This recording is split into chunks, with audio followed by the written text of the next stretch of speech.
Welcome to Clued in Mystery. I'm Sarah. And I'm Brooke, and we both love mystery. Hi, Brooke.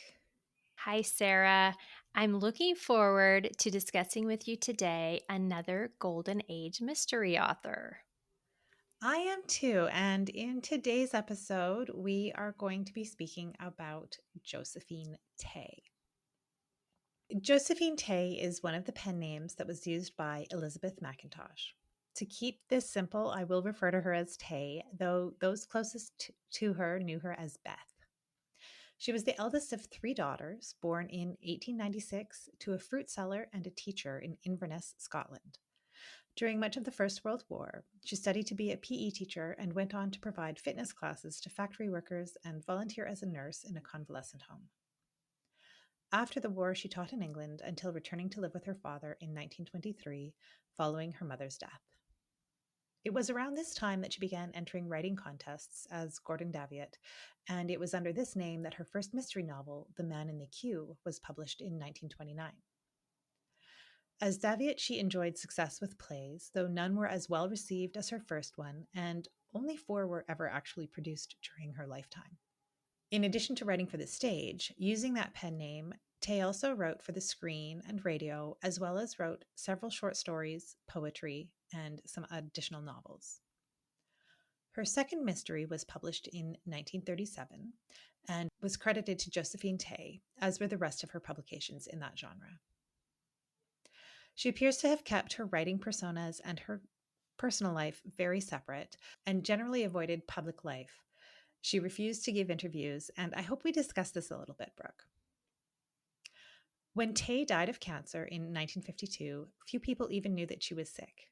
However, she left behind a legacy as the author of what is considered to be one of the best mysteries of all time. Thank you, Sarah. That was such a great summary. This is someone who I knew very little about. I think I say that quite often, but it was really fun learning about her, especially given the read along we've done of The Daughter of Time.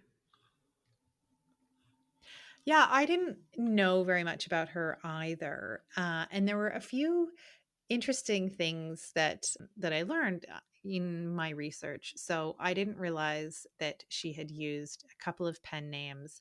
I mentioned Gordon Daviot in the intro, and then I read a biography about her, and in that, the author Jennifer Morag Henderson, and one of the things that she uncovered in her research for this book was that there was actually a third pen name that is not very widely known. Interesting. Yes, she was definitely a an introverted person who kept away from not only publicity, but even kind of the center of the Golden Age mystery author world, which would have been London at this time. And she was living, as you said, in Inverness, Scotland with her dad. So she had this distance from kind of the center of things, I guess. Yeah, so she towards the last, let's say, third of her life, would spend a few weeks a year in London, and she might go down twice a year, spend a couple of weeks, return to Inverness to be with her father. And my understanding is that those 2 weeks were filled with social engagements, attending theater productions, because I think that was a really important thing to her, even if it wasn't one of her productions. I think she really enjoyed the theater. Um, and then also just meeting with people about either her writing or script writing or various projects that she was working on. She seemed to keep that really separate from her life in Inverness. In an interview with the author you mentioned on the She Done It podcast, I learned that something that was a big advantage to Josephine Tey was that she did live with her dad, who was involved in this family business. And so it took some of the pressure off of her to have to be producing, say, a book a year, or like some of her peers were doing, like very commercialized and like regimented business schedule. that could explain some of the lengths of time between books of hers. But then I think that was just kind of part of her creative process too. Well, and she was working on a number of things, right? So screenplays, she wrote, um, I think at least one screenplay for Hollywood.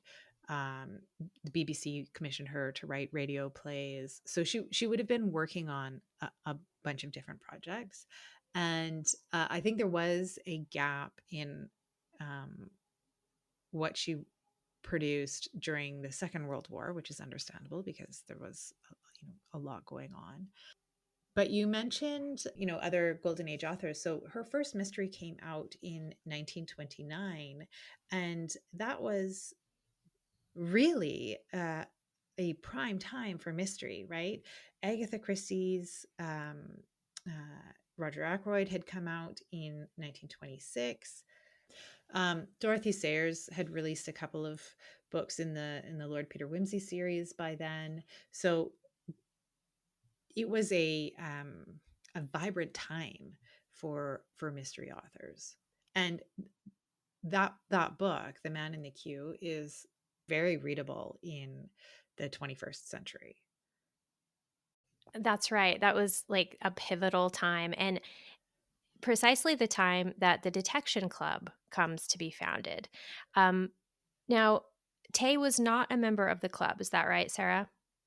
Yeah, so she was invited to join the club, but didn't ever participate in that initiation ceremony. Remember, we talked about in our Detection Club episode, and it's attending that ceremony that makes you officially a member.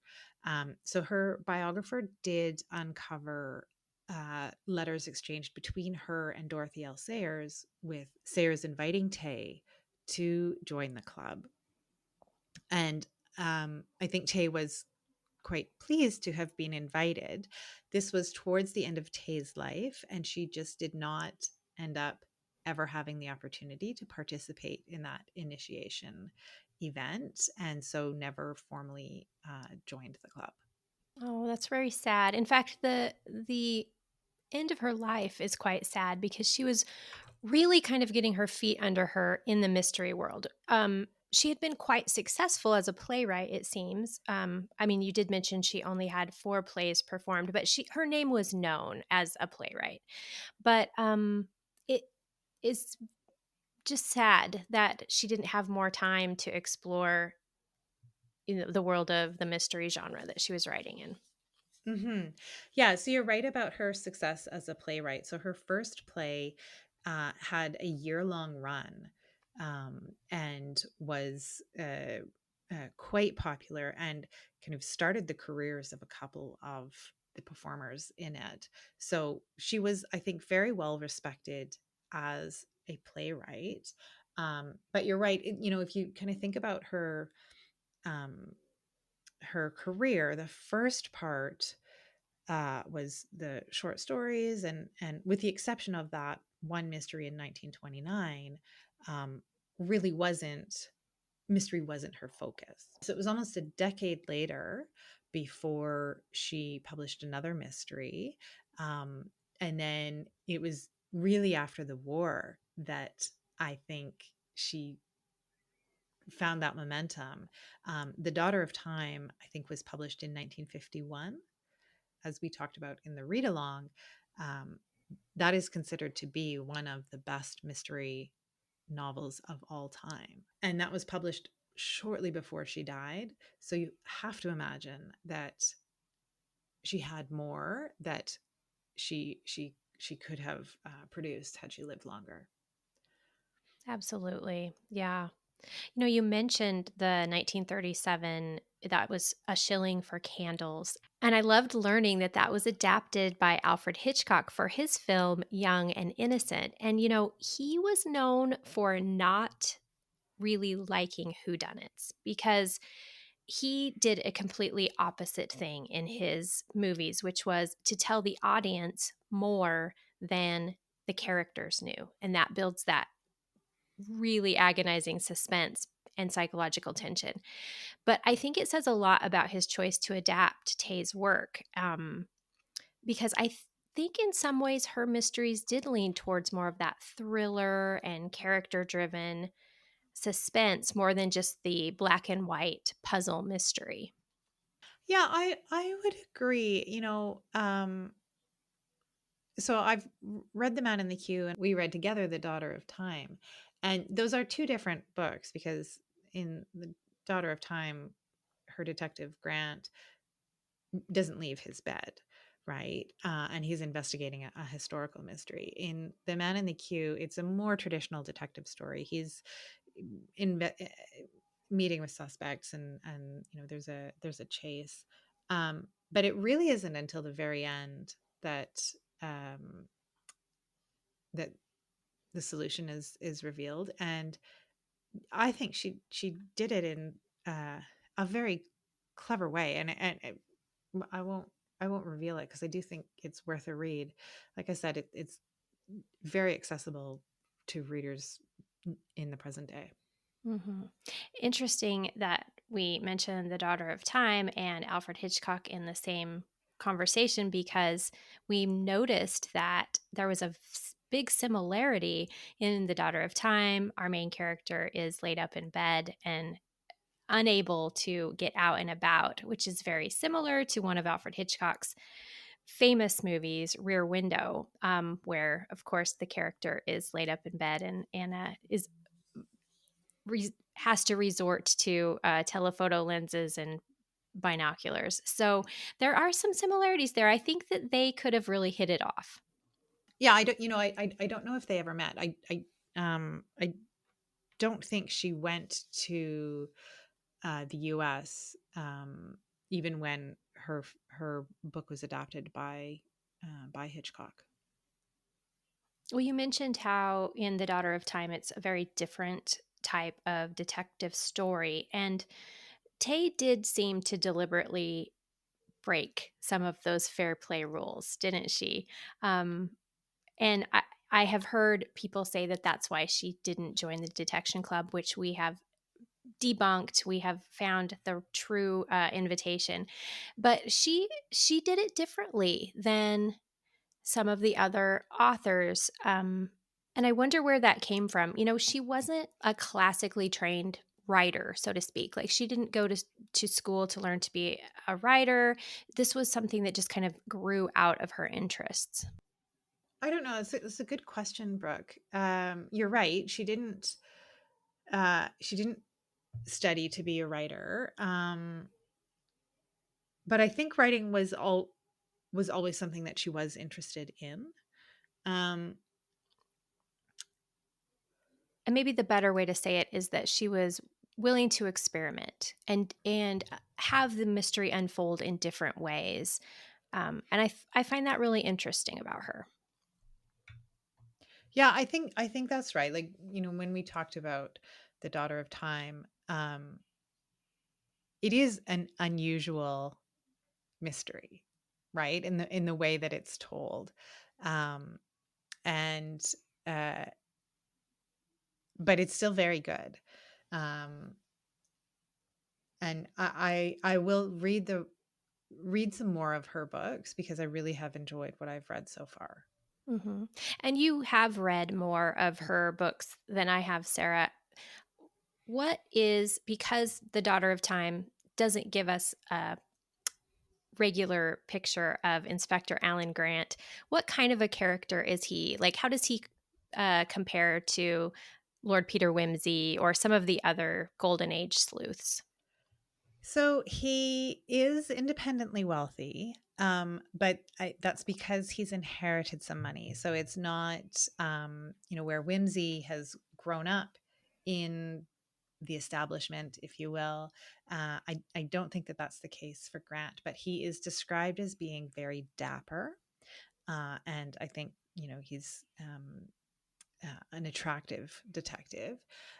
He's also very kind and open minded, right? He's not, he doesn't set his sights on a particular answer and fit the facts to make that answer the truth. Um, but he likes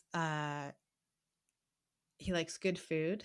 There's a few mentions of him visiting in The Man in the Queue. There's a few mentions of him visiting a, um, a particular restaurant where he's well known because I guess he frequents there a fair amount.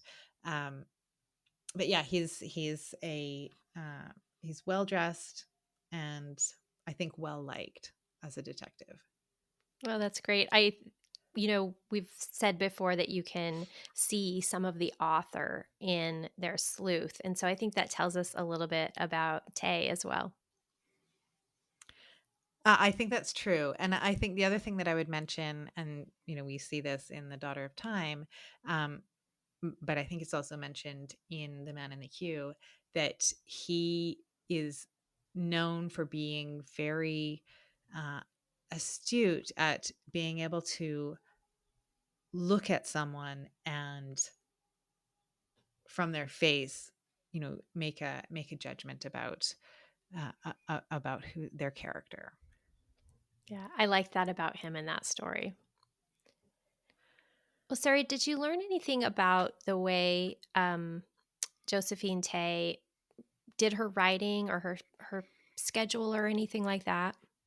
So nothing really specific, except that I think she really enjoyed the research part of writing. And so that suggests to me that she probably was someone who spent a lot of time thinking about the story, perhaps plotting it out more than being a discovery writer.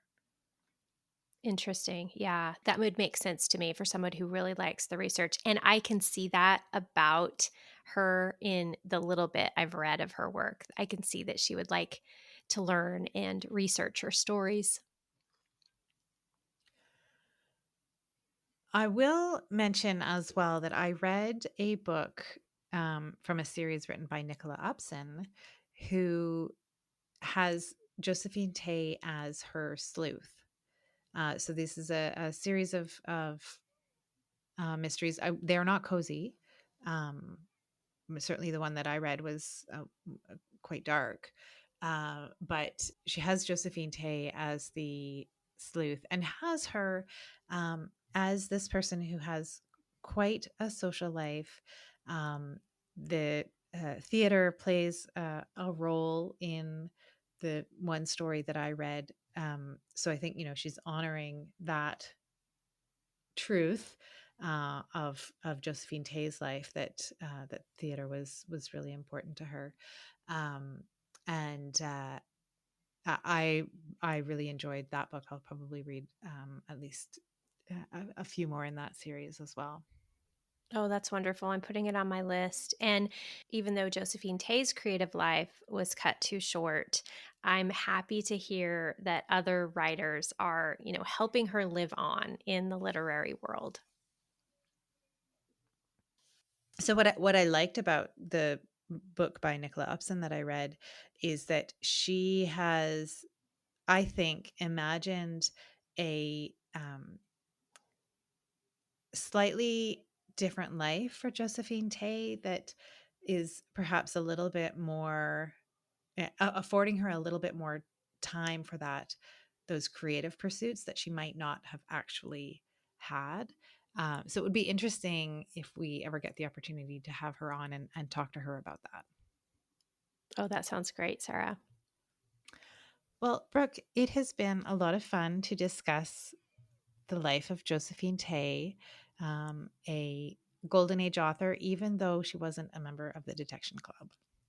That's right. Thank you for all your research. This has been so fun today, Sarah. And we hope that you enjoyed our discussion today, too, listeners. But for now, thank you for joining us on Clued in Mystery. I'm Brooke. And I'm Sarah, and we both love mystery. Clued in Mystery is written and produced by Brooke Peterson and Sarah M. Stephen. Music is by Shane Ivers. If you liked what you heard, please consider telling a friend, leaving a review, or subscribing with your favorite podcast listening app. Visit our website to sign up for our newsletter, The Clued In Chronicle, and get mystery news, podcast updates, and bonus episodes. We're on social media at Clued In Mystery.